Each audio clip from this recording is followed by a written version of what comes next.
Smartphones today are shipping with massive 100, 120, and even 200-watt fast chargers in the box. A process that used to take hours now pushes a device to 100% capacity in just 15 minutes. It makes perfect intuitive sense to worry about that. Forcing a massive wave of electrical current into a device that fits in your pocket feels like a recipe for disaster. The common worry is that high-wattage charging is essentially cooking the lithium-ion cells from the inside out, permanently destroying your battery's long-term health in a matter of months.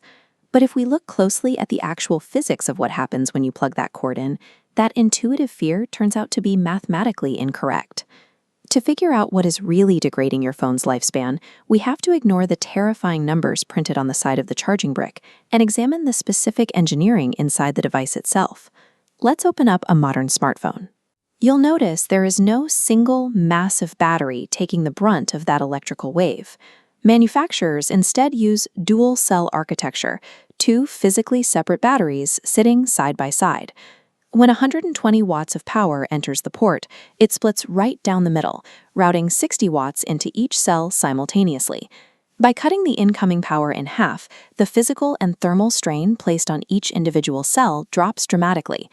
Because of this dual-cell design, the raw electrical force is neutralized upon entry. A 120-watt charger is effectively operating as a perfectly safe 60-watt charger at the battery level. Splitting the power is only the first line of defense. There is also a dedicated chip called the PMIC, or Power Management Integrated Circuit. This chip acts as an active negotiator. Rather than passively accepting a continuous blast of electricity, the PMIC constantly communicates with the wall block to dictate exactly how much power is allowed in. This chart plots charge speed over time. A steep curve rises rapidly at the start, the sprint phase, where an empty battery safely absorbs maximum speed. But at 80% capacity, the curve flattens. The PMIC throttles current into a slow trickle charge to prevent stress. The phone's internal brain acts as an impenetrable bouncer. The advertised speed of your wall charger doesn't matter because the smartphone completely controls what gets through the door. Since modern power delivery is highly regulated and heavily protected, we are left with an obvious question. Why does a battery's maximum capacity still drop noticeably after a few months of use? The true enemy of your battery health is extreme heat. Lithium-ion chemistry is highly sensitive to extreme temperatures. When the cell is exposed to intense ambient or processing heat, its internal grid structures begin to physically break down, completely independent of how fast the phone is charging. You can trigger this breakdown yourself. If you sit on the couch playing graphics-heavy mobile games while the phone is plugged into the wall, the processor generates intense thermal output right next to the battery. Or if you leave your charging device on a car dashboard to bake in direct sunlight while running GPS navigation, you're subjecting those chemical cells to temperatures that rapidly accelerate their decay.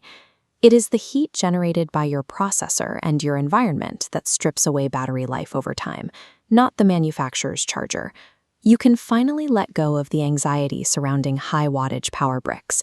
As long as you keep the physical device cool to the touch while it charges, those 120-watt bricks are completely safe to use for the entire lifespan of your phone. If you want to clear up another massive source of tech anxiety, click the video on your screen right now, where we bust the myth that leaving your phone plugged in overnight ruins the battery. Understanding the actual hardware engineering inside your devices frees you from tech-induced panic. Subscribe to StackPulse for real tech truths, and I'll see you in the next one.